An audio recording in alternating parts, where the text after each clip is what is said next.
Bonjour à tous, j'espère que vous allez bien. Alors, aujourd'hui, la thématique va être la suivante, les amis.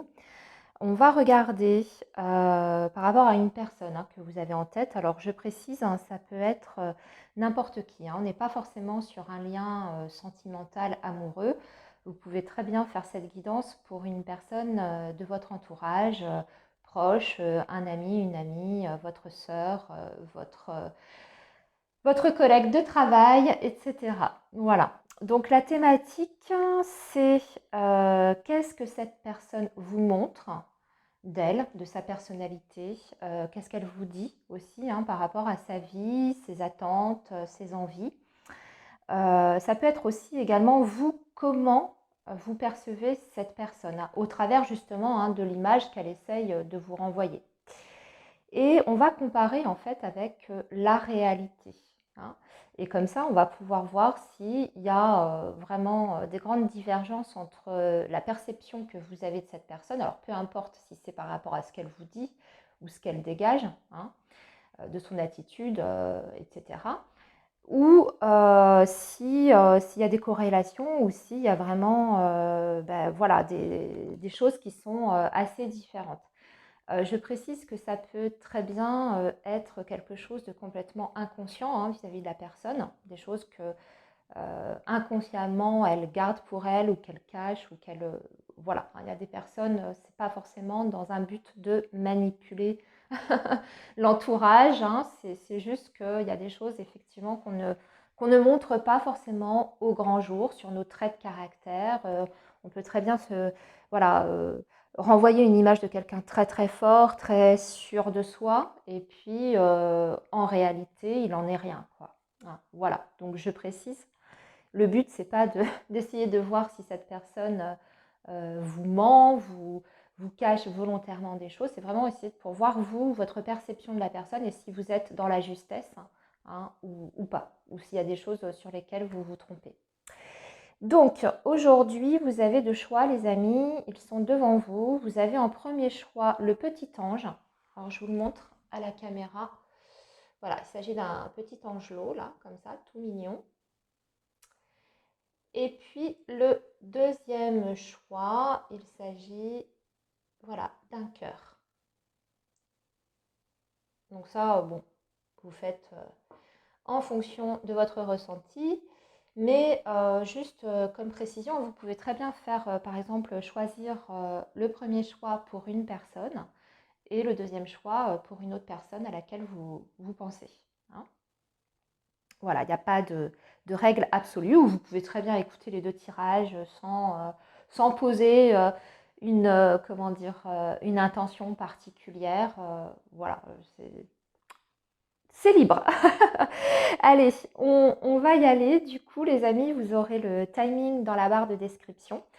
On va donc commencer par les personnes qui ont fait le choix 1 avec cet adorable petit ange que je vais mettre ici. Et vous allez voir, on va faire en fait deux parties. Donc, la perception que vous avez de cette personne ou ce que cette personne vous laisse entreapercevoir d'elle, de sa vie, etc. Et l'autre partie, la réalité. Et pour ça, en fait, on va utiliser deux tarots, voilà, deux jeux de tarot. Comme ça, on verra s'il y a des choses qui se recoupent. Si on retrouve des énergies voilà, semblables, ou si c'est au contraire tout l'inverse. Allez, on est parti, on va déjà commencer donc à sélectionner les cartes pour la partie qui correspond à ce que cette personne vous laisse percevoir d'elle ou ce que vous interprétez de sa personnalité, de ses attitudes, etc. Allez, donc choix numéro 1. Qu'est-ce que cette personne vous montre comment vous la percevez, cette personne? Comment? Allez, on va la prendre, celle-ci, et on va aller pêcher les autres. Alors, comment vous percevez cette personne? Ici, ça va être plutôt au niveau de la personnalité. Ici, ça va être par rapport à sa vie, ce qu'elle vous montre de sa vie ou ce qu'elle vous dit de sa vie, que ce soit passé, présent, voilà. On va en mettre 2. Et puis ici, on va regarder ce qu'elle vous laisse entrevoir de ses attentes par rapport à vous, d'ailleurs. Hein. Ses attentes, ses envies, ou ce qu'elle vous dit, ce qu'elle souhaite avec vous. Voilà, ça c'est pour donc la partie, vous avez compris, perception. Maintenant, on va regarder au niveau de la réalité avec notre deuxième jeu de tarot. J'espère simplement qu'on va avoir assez de place.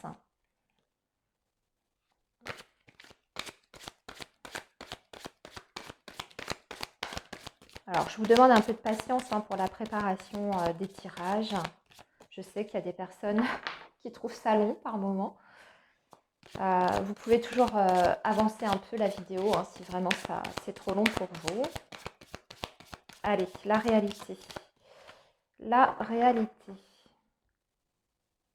par rapport à cette personne.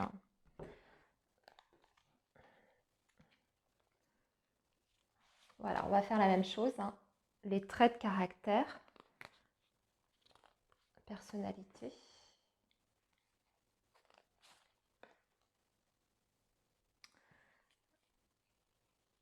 Ici, par rapport donc à sa vie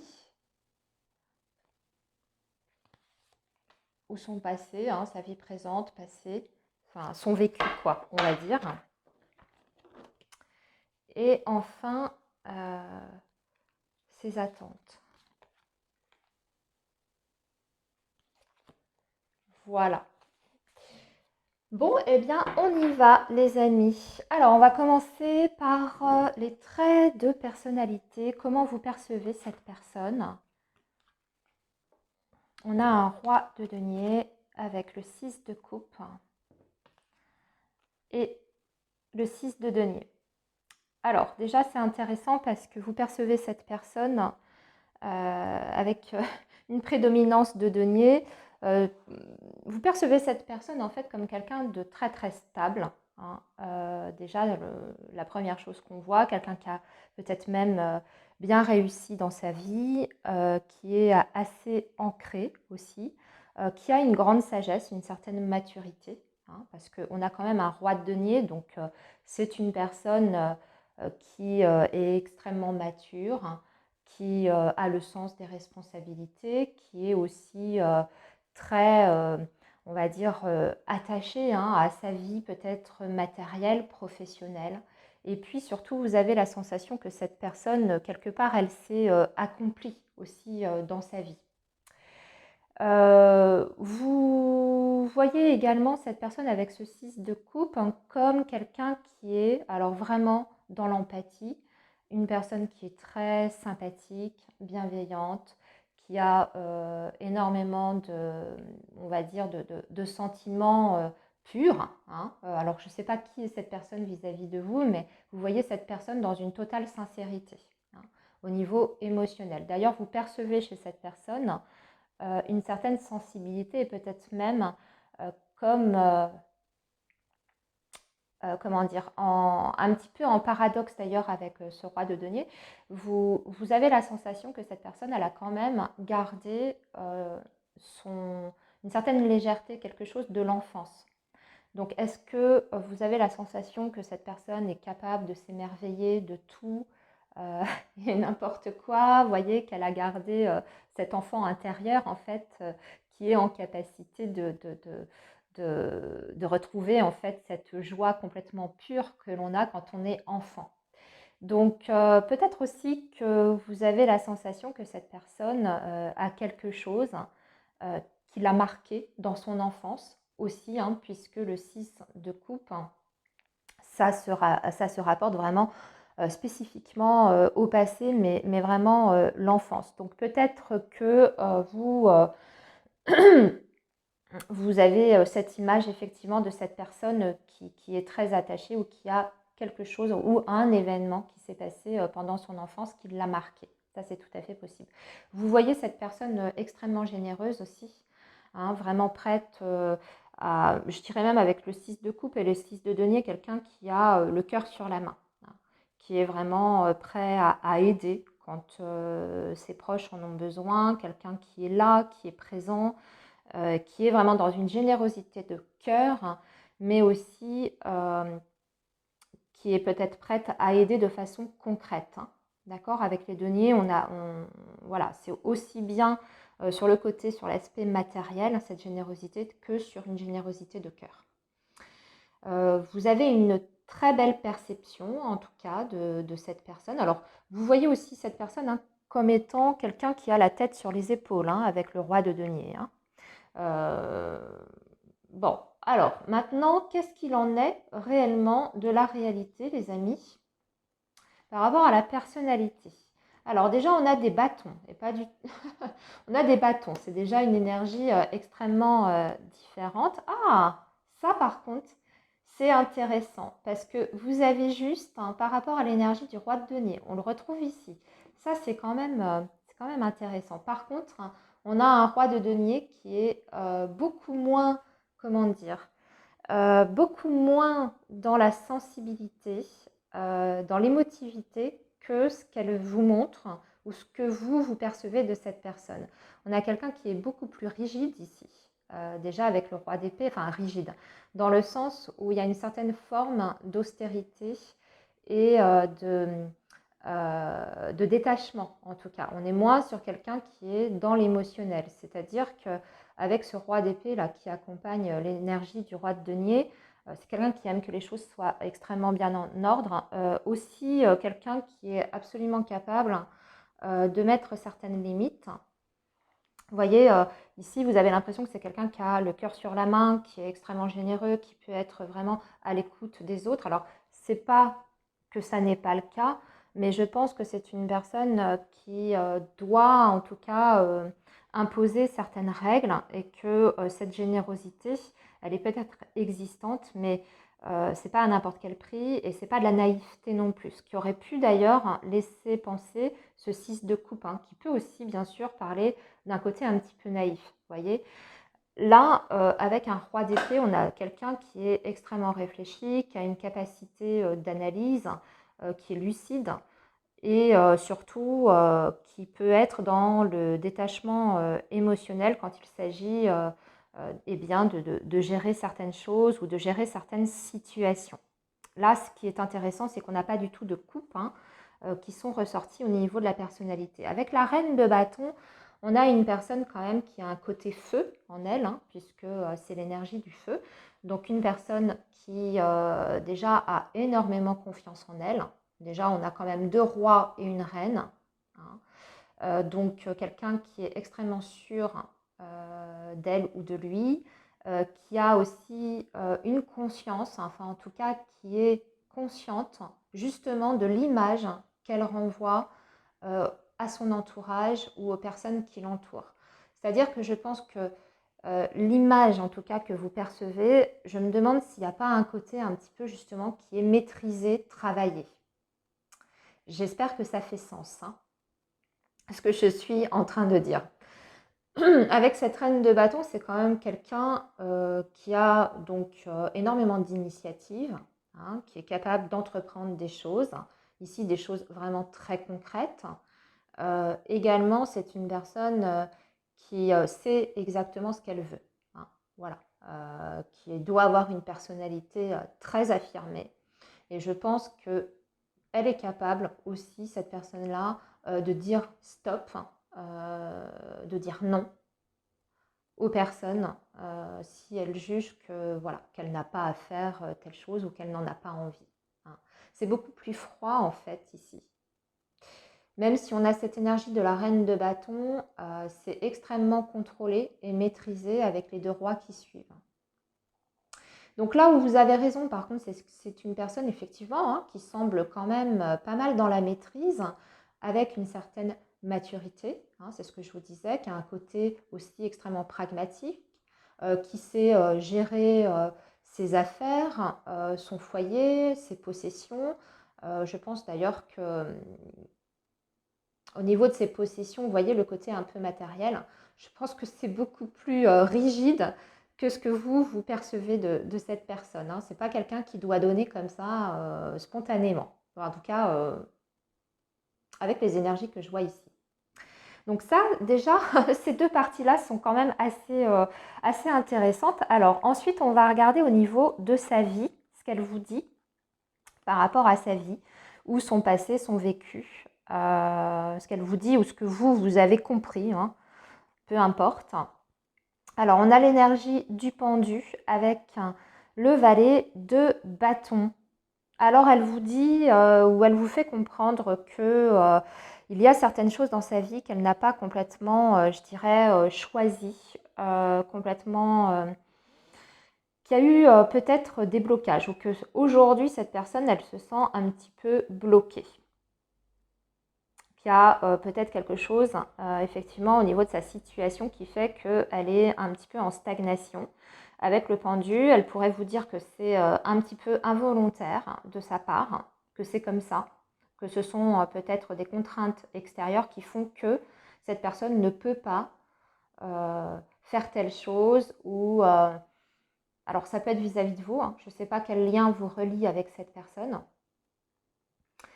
mais voilà, qu'elle n'est pas disponible pour telle chose, qu'elle ne peut pas vous donner ci parce que, voilà, tout ça. Bon, voilà ce qu'elle vous dit. Alors, aussi avec le valet de bâton, justement, elle peut vous dire qu'elle peut avoir envie de faire telle chose, hein, de mettre telle action en place, mais qu'elle ne peut pas faire grand-chose parce que des contraintes extérieures l'en empêchent.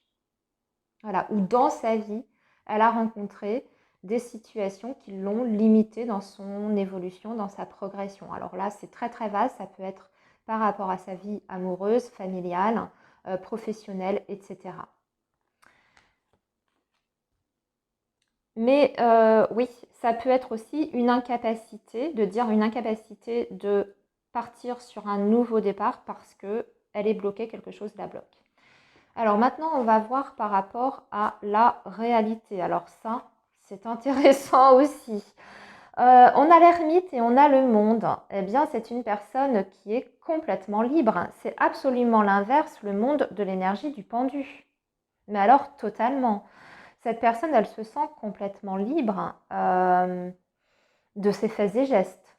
Hein. C'est surtout que c'est une personne qui est très individualiste, peut-être avec l'ermite. Alors, c'est d'ailleurs aussi rigolo parce que l'ermite et le monde, ce sont deux énergies opposées. Alors, c'est marrant de les retrouver là ensemble, mais je crois comprendre ce que ça veut dire. Ça veut dire que c'est une personne, je pense, si elle vous dit ça par moment, qu'elle est bloquée, voilà, vous avez compris hein, le message.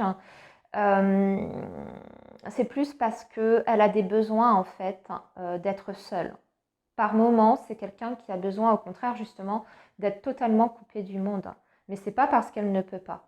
C'est parce que visiblement, c'est quelqu'un aussi qui en a besoin. Alors l'ermite, c'est une personne qui est vraiment dans la réflexion, dans l'introspection. C'est quelqu'un qui aime parfois sa solitude. Hein. Des fois, c'est quelque chose qui est subi, mais avec l'ermite, c'est quand même c'est quand même très rarement subi. En général, c'est une nécessité parce que ça nous permet de revenir sur soi. Hein. Et ça nous permet aussi d'entamer, on va dire, des changements et des transformations importantes à l'intérieur de soi. Hein. Tout ça, c'est extrêmement, comment dire, c'est un cheminement en fait de réflexion très profond. Et c'est souvent un besoin parce que c'est quand on est à la recherche de réponses. Donc là, par rapport à ce qu'elle vous dit de sa vie, c'est plutôt quelqu'un qui aime se retrouver seul, parfois, mais par contre qui ne se sent pas limité, bien au contraire avec cette énergie du monde, par des contraintes extérieures ou par des personnes, vous voyez, autour d'elle. C'est quelqu'un qui est totalement libre et qui est totalement aussi accomplie dans sa vie. Pour moi, j'ai même envie de dire qu'elle est satisfaite de la vie qu'elle mène à l'heure actuelle. Et même par rapport à son passé, on ne voit pas d'énergie qui pourrait aller à l'inverse. Donc c'est quand même, C'est quand même intéressant, hein, parce que là, c'est totalement opposé. Alors, au niveau des attentes de cette personne, au niveau des attentes, de ce qu'elle vous dit, de ses attentes ou de ce qu'elle vous laisse percevoir, on a le fou et le 5 de denier. Alors, je pense que c'est quelqu'un qui vous dit que pour l'instant, au niveau de ses attentes, elle ne vous dit pas spécialement quelque chose par rapport aux attentes, ou elle ne vous montre pas énormément d'attentes. Avec le 5 de denier, on est plutôt dans, alors, soit dans le côté manque, perte. J'essaye de voir comment ça peut coller avec le fou.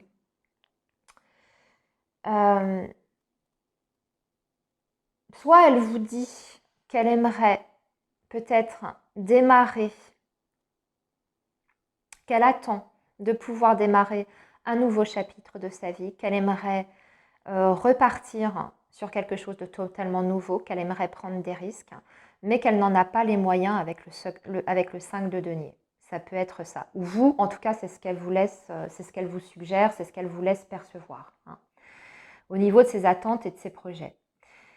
Soit elle vous dit aussi qu'au niveau de ses attentes, à l'heure actuelle, c'est extrêmement compliqué parce que quelque chose n'est pas suffisant dans sa vie.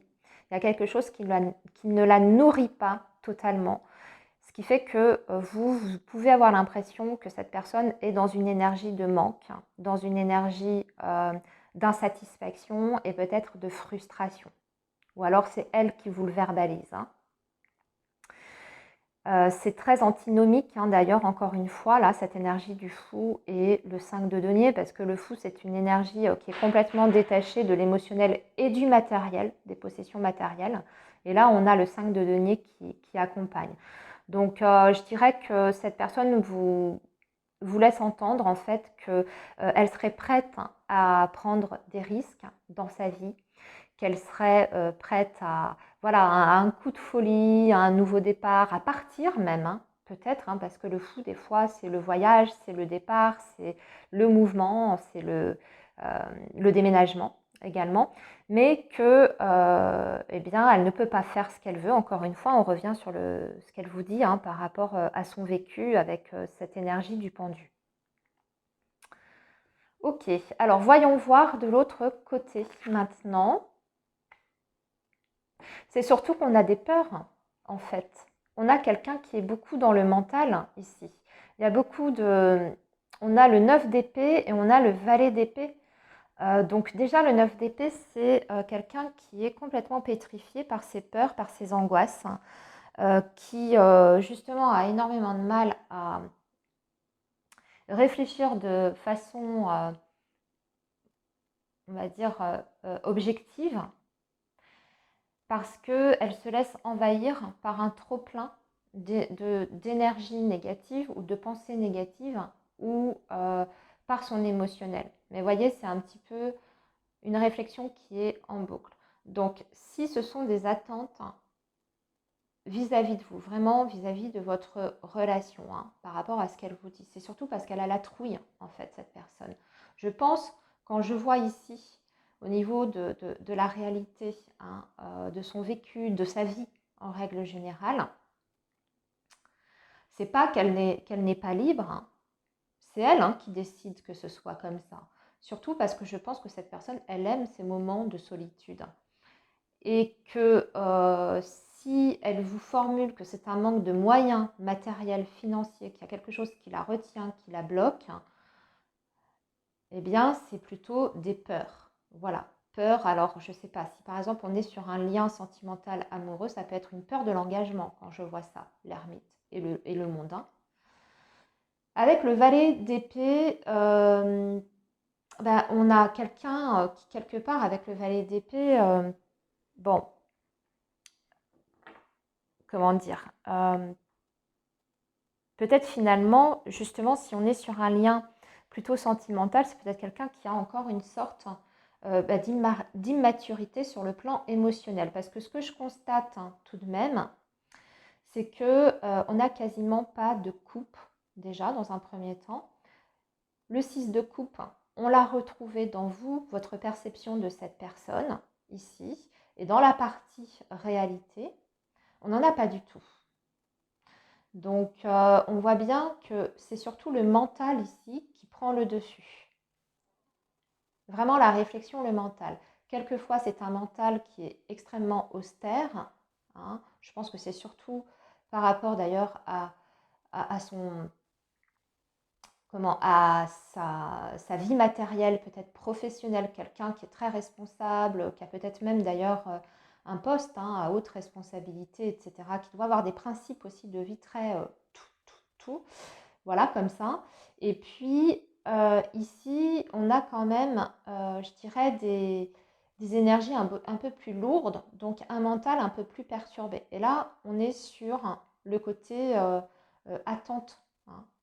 Je vous ai précisé, c'était attente par rapport à vous. Donc il y a quelque chose qui angoisse cette personne profondément. Et je pense que l'angoisse vient de la peur, effectivement, de perdre une certaine forme de liberté, une certaine forme d'indépendance aussi avec l'ermite. C'est quelqu'un, comme je vous disais, qui doit aimer sa solitude. Voilà, eh bien écoutez, pour le coup, je crois que je vous ai tout dit.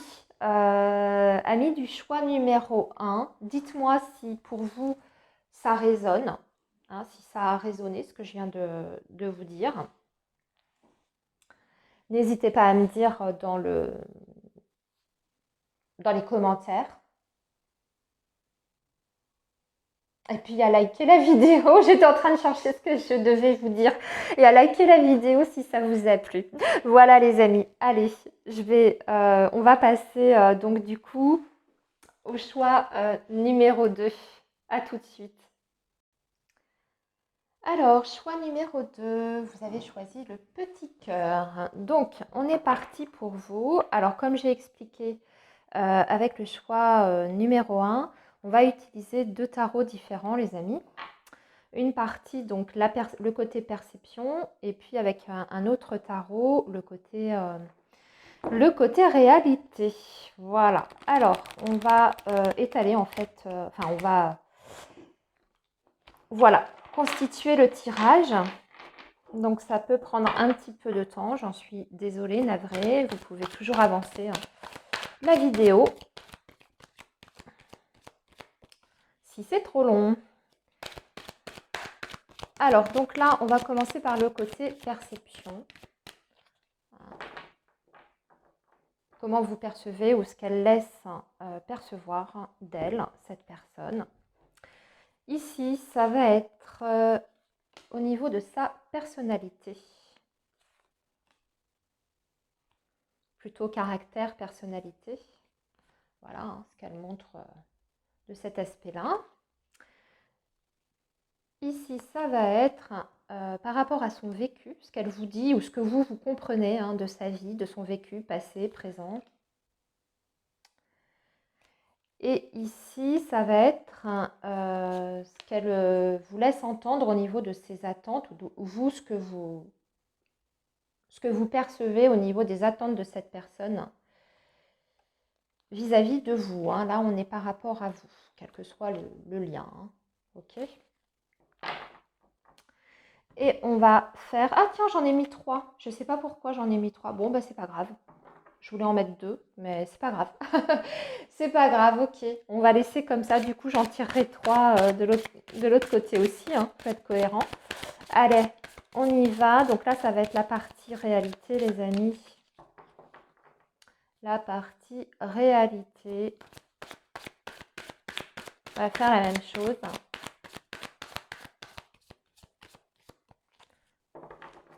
Donc, comment est cette personne réellement? Déjà au niveau de sa personnalité, de son caractère. On va prendre 3 cartes.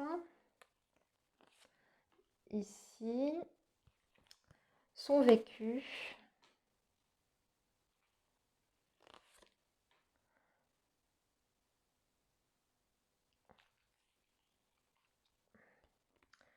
Et donc, les attentes vis-à-vis de votre relation. Et on va mettre 3 cartes, du coup, j'en avais une de plus que le choix numéro 1. Bon, voilà, ok. C'est pas grave, c'était comme ça, c'est que ça devait être comme ça. Alors, on a le magicien en dos de deck, ici, sur la réalité, ok. Et là, on a un roi de bâton. Bah, ça, c'est marrant. C'est deux énergies totalement différentes. On a une énergie dans la maîtrise avec le roi de bâton, dans ce que vous percevez ou de ce qu'elle vous laisse percevoir d'elle. Et on a une énergie de magicien, quelqu'un qui est beaucoup plus, c'est une énergie beaucoup plus jeune, hein, qui n'est pas du tout mature, qui est encore en apprentissage, entre guillemets, qui a un potentiel énorme justement. Donc voilà, il y a ce potentiel également de son côté, mais c'est mais c'est pas quelqu'un qui a encore, comment dire, mis à exécution ce potentiel, le magicien, d'accord? Alors que le roi de bâton, lui, il a vraiment fait des choses, il a vraiment mis des actions et il a vraiment une maîtrise, hein, quand même. Ok, bon. Alors, on va regarder ici au niveau de sa personnalité. Alors vous, comment vous percevez les choses au niveau de son caractère, de sa personnalité? Alors, vous avez l'impression que cette personne, déjà, c'est quelqu'un de très réfléchi. Quelqu'un de très réfléchi, qui a une capacité quand même à la réflexion et à la communication également, hein, assez importante. Donc, et puis, surtout, pour vous, c'est quelqu'un qui est très clair, hein, qui est très clair. C'est une personne qui vous paraît extrêmement juste, directe dans ses propos et même dans sa construction mentale, hein, et qui est vraiment dans la vérité, dans l'authenticité. Également, avec le valet d'épée, vous avez l'impression que c'est une personne qui va peut-être prendre le temps de bien analyser les choses, de bien étudier les choses, qui peut avoir aussi un côté un petit peu calculateur, hein. Alors, on ne va pas dire manipulateur, mais le valet d'épée a un petit peu cette énergie de bien calculer les choses, parce que il y a un plan, il y a une stratégie à mettre en place, vous voyez, derrière. Donc vous avez cette impression-là que cette personne, elle prend voilà, le temps de bien étudier chaque situation, chaque personne, qu'elle est peut-être d'ailleurs très observatrice vis-à-vis des autres, qu'elle a une grande faculté de compréhension également, qu'elle est très claire, hein, dans ses propos, dans sa manière de communiquer les choses, qu'elle est très juste aussi, qu'elle est peut-être un petit peu froide. Par contre, cette personne peut vous paraître un petit peu dans la distance et dans la froideur. Avec l'énergie du 10 de bâton, par contre, vous avez la sensation que c'est une personne qui gère justement énormément de choses à la fois, qui a cette capacité-là, hein, d'ailleurs, à gérer beaucoup, beaucoup de choses, que c'est quelqu'un qui s'investit peut-être énormément à la tâche, et qui a du mal peut-être à déléguer justement autour d'elle certaines responsabilités, certaines tâches, certains devoirs, etc. Hein. Donc vous pouvez aussi avoir l'impression quelquefois que cette personne, elle semble pas épuisée, mais disons extrêmement, comment dire, je cherche le bon terme, excusez-moi. Euh,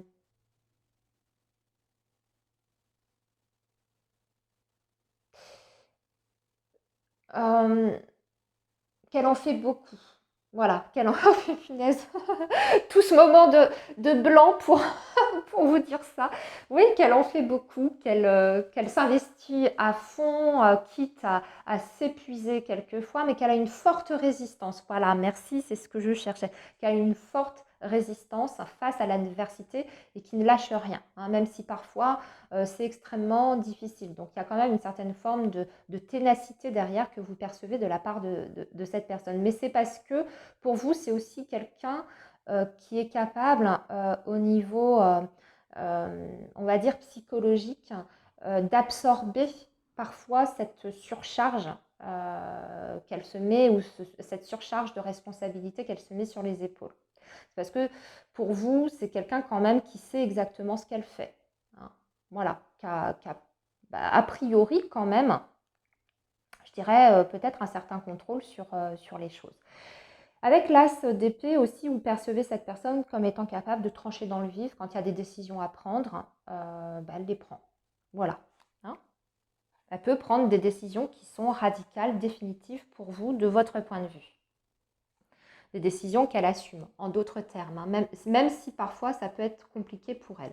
Voilà comment vous la percevez. Alors maintenant, on va regarder la réalité, les amis. La réalité, alors déjà, c'est pas du tout pareil. Déjà, on n'a pas du tout d'épée. Alors ça, c'est rigolo. Alors, la réalité, c'est que cette personne, déjà, dans sa vie, il y a quelque chose sur le plan émotionnel. Bon, déjà, elle est peut-être un petit peu plus sensible que vous l'apercevez. Là, on voit que vous la perceviez peut-être un petit peu distante, un petit peu détachée, hein, beaucoup plus dans le mental. Et ici, avec ce 8 de coupe, je dirais que c'est une personne qui est beaucoup plus dans l'émotion que vous ne le pensez ou que ce qu'elle vous laisse voir.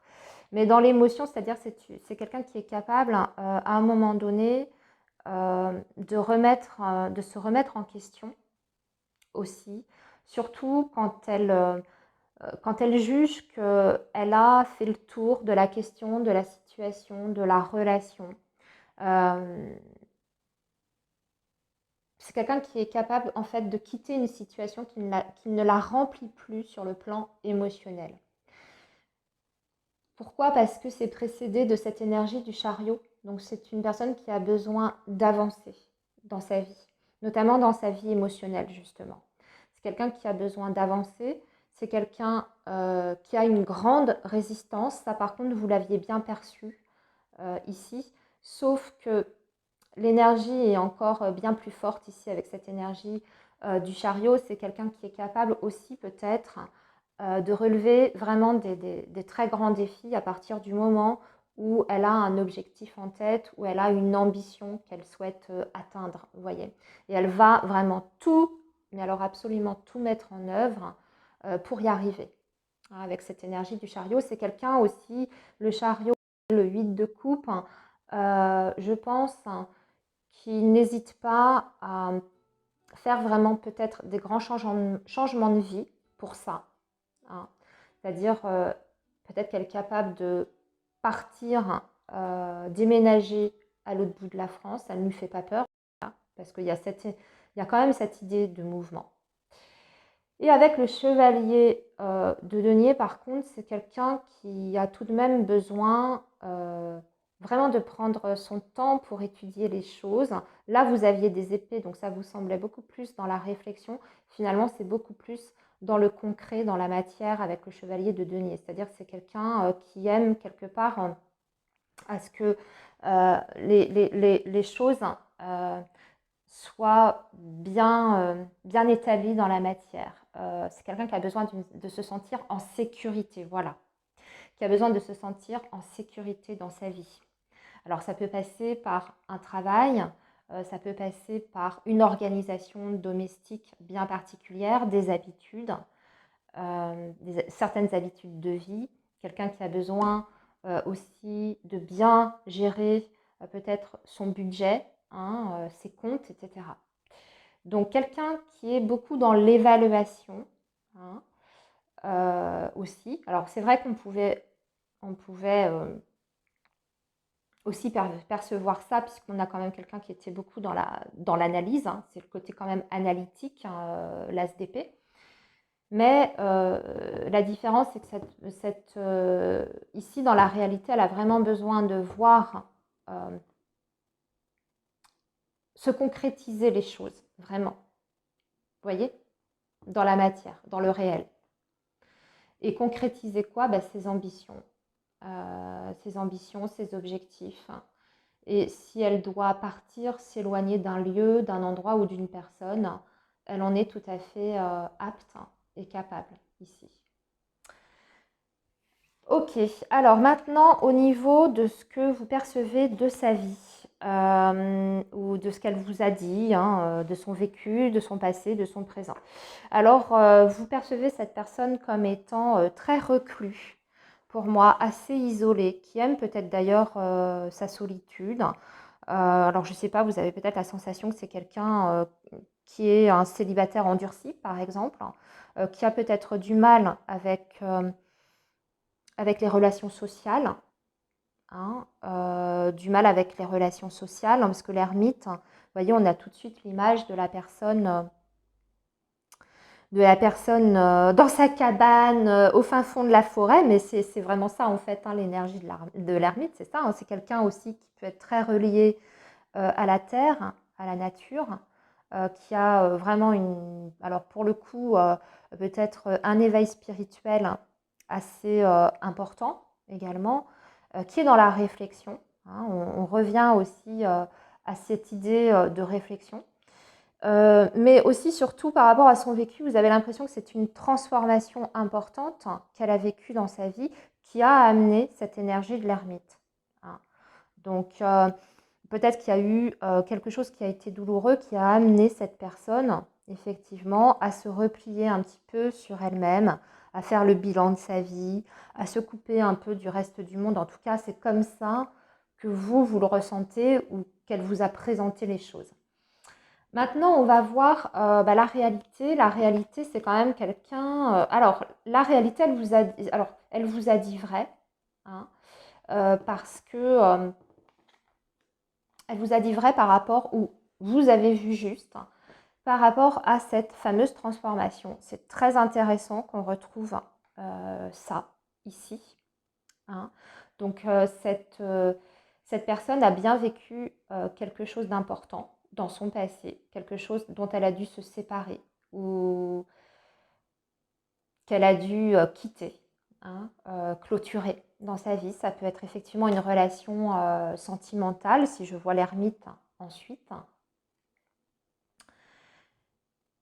Ici, elle peut vous avoir fait comprendre aussi que cette fameuse transformation lui a fait comprendre pas mal de choses sur elle, sur sa vie et sur ce qu'elle souhaite peut-être par la suite, puisque l'ermite invite toujours à une introspection importante sur des questions quand même qui sont existentielles et essentielles pour notre évolution personnelle. Donc elle peut vous avoir dit ça. Ici, je dirais que c'est un petit peu pareil, même si l'énergie de l'impératrice est quand même très différente. Par contre, j'ai la sensation que cette personne, quelque part, cette transformation lui a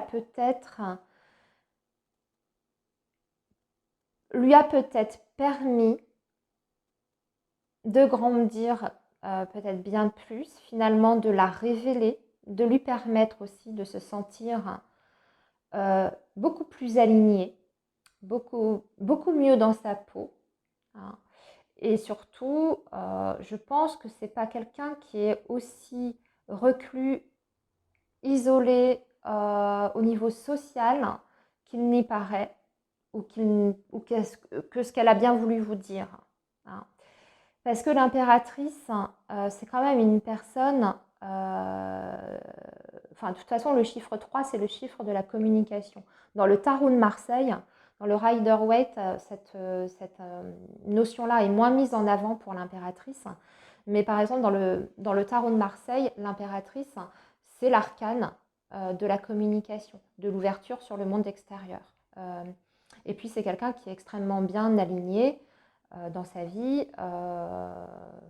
qui est respectée, qui est regardée aussi, l'impératrice, qui est admirée. Et là, on a l'impression que c'est quelqu'un qui vit dans sa grotte, ici, ou qui a vécu dans sa grotte, alors que ce n'est pas le cas ici dans la réalité. J'espère que vous me suivez. Alors, maintenant, au niveau des attentes vis-à-vis de vous. Alors, ce qu'elle vous dit au niveau des attentes vis-à-vis de vous.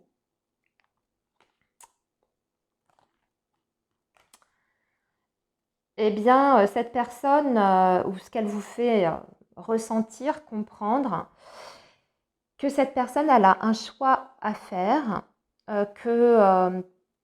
qu'elle a peut-être encore des hésitations, mais qu'elle a envie de construction. On a un 10 de denier, qu'elle veut quelque chose de durable, de stable dans votre relation, qu'elle veut un suivi, qu'elle veut une évolution. Hein, qu'elle ne sait peut-être pas encore de quelle manière cette évolution aura lieu, mais qu'elle veut vraiment se rapprocher de vous. Et peut-être même construire une famille derrière, hein, avec vous. Parce que nous avons le 2 de coupe. Donc, on voit que c'est la fusion de deux personnes, mais on a aussi l'énergie du 10 de denier qui est en lien avec la famille. Donc, au niveau des attentes que vous percevez, vous pouvez avoir l'impression que cette personne, elle voit loin quand même par rapport à votre lien, qu'elle a quand même des aspirations, on va dire, ambitieuses vis-à-vis de votre relation. Et qu'elle attend aussi, bien entendu, de votre part, que vous lui apportiez un amour sincère, un amour authentique, que vous soyez dans l'affection, dans la démonstration peut-être de vos sentiments. Hein. Peut-être qu'elle attend de vous aussi que vous fassiez un choix, c'est ce que je vois ici. J'y pense maintenant, mais que vous fassiez un choix par rapport à votre lien. Hein. Alors on verra. Après, de l'autre côté, on comprendra peut-être pourquoi on a ça ici. Mais en tout cas, voilà ce que cette personne vous laisse entendre ou vous laisse comprendre, hein, des attentes vis-à-vis de vous. Alors, on a un 7 de bâton. Dans la réalité, on a un 7 de bâton, un 4 d'épée et ici un 10 de denier. Intéressant, on retrouve le 10 de denier ici. Par contre, je pense que cette personne, elle, pour l'instant, dans la réalité, c'est pas aussi simple que ça. Dans la réalité, au niveau de ses attentes. On dirait qu'il y a quelque chose, hein, justement, dont elle se protège par rapport à vous. J'ai pas la sensation qu'elle ne veuille pas construire par contre avec vous. Je pense que ça, c'est réel. Je pense qu'elle a quand même des projections futures dans la durée, dans le temps. Hein. On voit de toute façon qu'il y a un très fort lien entre vous. On ressent ça avec ce 10 de denier qui est ressorti 2 fois. Mais par contre, en revanche, j'ai l'impression que dans la réalité, pour mettre en place, si vous voulez, ses attentes, ses souhaits, hein, par rapport à vous, il y a peut-être quelque chose qui la retient, qui la bloque, hein, vis-à-vis de sa famille, du contexte familial. Parce que le 7 de bâton, on voit qu'elle se protège de quelque chose. Alors en général, c'est des attaques extérieures. Est-ce que c'est par rapport à sa famille, à elle? Et donc on voit que pour le moment, c'est un petit peu à l'arrêt, hein, au niveau des attentes et des projets. On dirait que pour l'instant, elle a besoin de mettre ça en arrêt. Vous voyez, parce qu'on a quand même cette énergie du 4 d'épée. C'est aussi quelqu'un qui a énormément, avec le 7 de bâton et le 4 d'épée, énormément de mal peut-être à sortir d'une certaine zone de confort. C'est peut-être pour ça qu'on avait cette énergie du 2 de bâton qui nous disait qu'il pouvait y avoir encore quelques doutes, hein, quelques hésitations dans ce qu'elle vous laissait entrevoir, hein, par rapport à ce lien que vous avez ensemble sur justement les projets à deux peut-être. Mais je pense que ce ne sont pas les mêmes raisons. Je pense que c'est quelque part, il y a l'idée d'avoir peut-être une appréhension par rapport à sortir de certaines habitudes, hein, d'une zone de confort, mais aussi peut-être qu'elle redoute un contexte familial dont elle souhaite se protéger. Vous voyez? Eh bien, voilà les amis. Eh bien, écoutez, sur ce, je vais vous laisser ici. J'espère que ça vous aura parlé, hein, que ça aura résonné avec vous. N'hésitez pas à me dire hein, dans la barre de description, à me faire un petit, enfin dans l'espace commentaire, pardon, pour me faire un petit commentaire. Et puis, n'hésitez pas à liker la vidéo également, à vous abonner si ce n'est pas encore fait. Et nous, on se retrouve très bientôt. Bye bye les amis.